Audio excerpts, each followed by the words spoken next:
volunteers must keep the emergency responder decal on their windshield. If you pass an accident in your marked vehicle, you must stop to help them and call it in. No exceptions. Charles, did you hear me? Captain Holloway asked, as I stared at the piece of paper in my hands. Yeah, I've got it, I said, while scoffing at the absurdity of the situation. How can the list of rules for volunteer emergency responders only have one rule? And why did they bother to waste an entire piece of paper to print it? Captain Holloway narrowed his eyes as he handed me the decal, holding it in his grip when I tried to take it from him. He leaned in. I can't stress enough how important it is to always stop. No matter where you're going or what your plans are, stop at any accidents you see while driving. I put on my most confident grin and hoped my voice wouldn't betray how unnerved I actually was. Of course, Captain Holloway. I understand. While I understood the need for the rule in such a large, sparsely populated county, I didn't understand why it would be the only rule. I walked out to my car with my new decal and put it on the windshield right then.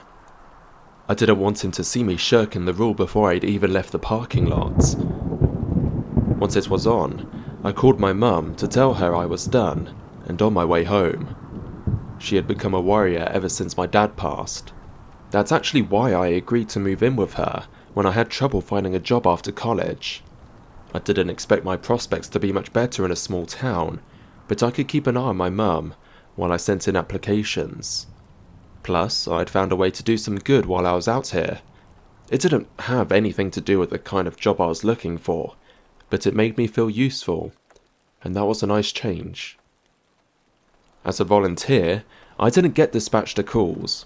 I was simply just supposed to stop and help if I saw an accident. It was a cheap solution for the issues caused by a large county having a limited number of ambulances. I saw a few accidents while out running errands, and I stopped at each and every one of them. Only one required medical assistance. The passenger had broken her nose when the airbag deployed. There wasn't really much I could do to help her nose other than hold an ice pack on it, but I did call it in. I waited with the two for about an hour until the tow truck and ambulance arrived. It was a slight inconvenience, but not the end of the world. I was heading home pretty late one night after attending a friend's wedding. I was exhausted from the events of the day, and looking forward to crashing into my bed at home. I exited the freeway, and turned onto the winding 2-lane highway that would take me the rest of the way home. I saw the sign for the upcoming rest stop. Rest stop, 1 mile. I smiled, knowing that it meant I was halfway there, and the very thought of getting home seemed to make me more tired. I yawned and turned up the radio to help me stay awake. And then I saw it. A truck crashed into a tree near the entrance of the rest stop.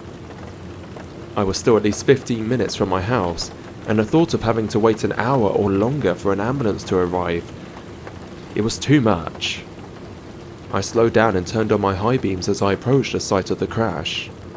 The driver's side door was open, but there were no people anywhere in sight. I decided that some drunk had probably wrecked and then bailed before the authorities were notified. I didn't see a point in stopping if there was nobody to help, so I kept driving. In my hurry to get home, I had forgotten the rule. My exhausted brain quickly forgot about the wreck as it faded from view in my rearview mirror. I was singing along to the radio when I saw the sign again. Rest stop, 1 mile. I was confused because I knew there was only one rest stop between the highway and my mum's house on this road. I thought for a moment that I had possibly fallen asleep and missed the turn for the house, but that was impossible. There was no way I could have successfully navigated the turns in the road while asleep. My confusion turned to dread as I approached the rest stop and saw the accident again. That same red truck was there, the front end smashed up against the trunk of a tree and the driver's door still open. I glanced at it as I drove on, still seeing nobody in the truck or rest stop. I tried to shake it off, blame the whole strange scenario on my need for sleep. But deep down, I knew that it wasn't. I pressed my foot down on the accelerator, just wanting to get away from the situation as fast as possible. Rest stop. 1 mile. Oh, you've got to be kidding me, I said aloud to the empty seat next to me. I didn't even bother to slow down when I saw the wreck this time. All the hairs on the back of my neck were standing straight up, and I just knew I needed to get away from this place. I watched the wreck in my rearview mirror as I drove away until it was out of sight. I started to feel silly when I went another mile and didn't see the sign. Maybe I really had been imagining the whole thing. And then I saw her.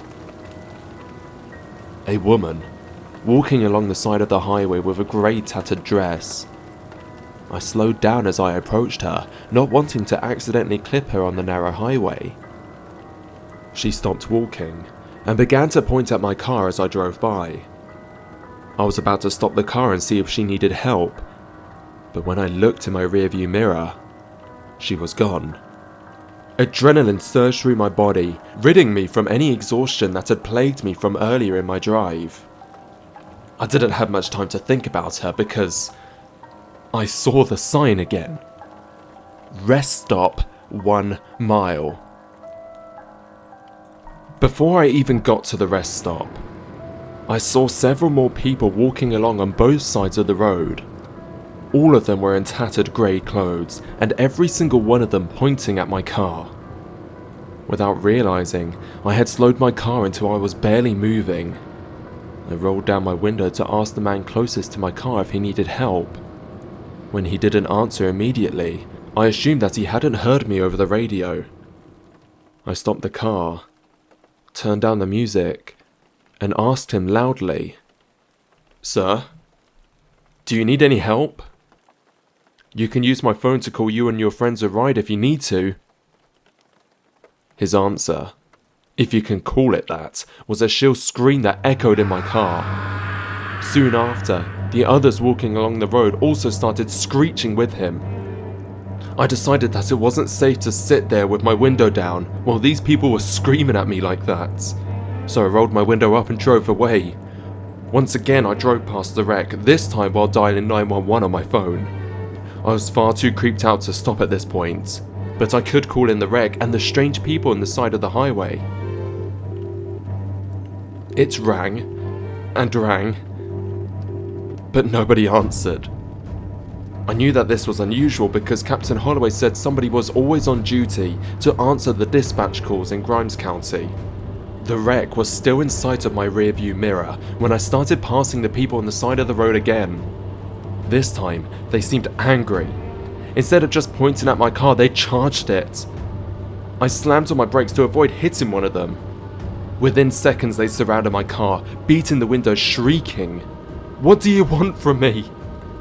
I just wanted to curl into a ball and hide, but I was terrified if that would happen, they would manage to break through one of the windows. "Fuck it," I muttered as I slammed my foot on the gas pedal. They all seemed to move quickly to get out of the way once the car was moving again. Rest stop. 1 mile. I let out a frustrated scream. It felt like I was trapped in a never-ending nightmare. The shrieking people I had just left behind were now approaching my car from the front. It looked as though their group had doubled in size. I tried to drive through the crowd like I had done earlier, but this time they didn't move out of the way. I started crying as I ran over several of them. My conscience wouldn't allow me to just keep driving, so after I got ahead of the group a bit, I stopped.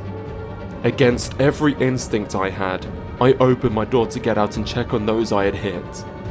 Before I could step all the way out, a lone person separated from the group slammed my door shut. He was the only one not screaming in unison with the others. His face was different than I remembered. More drawn, and there were dark circles under his eyes as if he hadn't slept in years.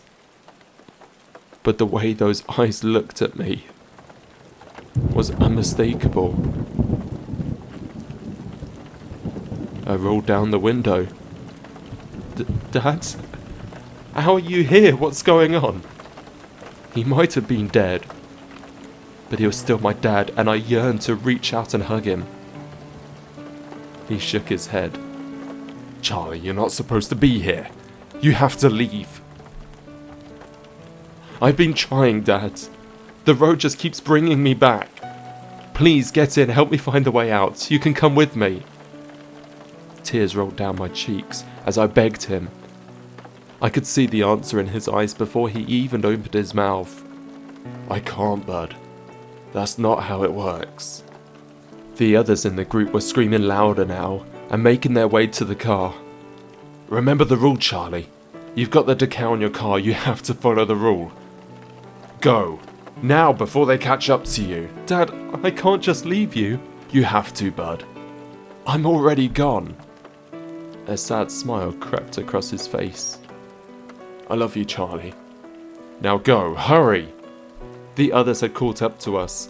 I slammed on the gas and took off, sobbing as I watched them surround my dad in the rearview mirror. Rest stop. 1 mile. I turned on my hazard lights before the truck even came into view. I didn't see the group of people this time, but I was convinced that they might arrive at any minute. I pulled up behind the truck and tried calling the dispatch line again. This time it went through. Making an effort to keep the terror out of my voice, I told the dispatcher about the truck. You didn't stop, did you? She asked. I'm pulled up behind the truck right now. I didn't want to try and explain the situation. Yeah. She sighed. But this isn't the first time you passed this accident, is it? Don't worry, you're not the first. I'll send a deputy and an ambulance to your location right away. Captain Holloway will want to talk with you tomorrow. You can give him back the decal then, if you want. As I sat in my car waiting for the deputy, the only thing I could think of was the rule. The one rule so important they printed it out on a separate piece of paper from all the other paperwork. All volunteers must keep the emergency responder decal on their windshield. If you pass an accident in your marked vehicle, you must stop to help and call it in. No exceptions.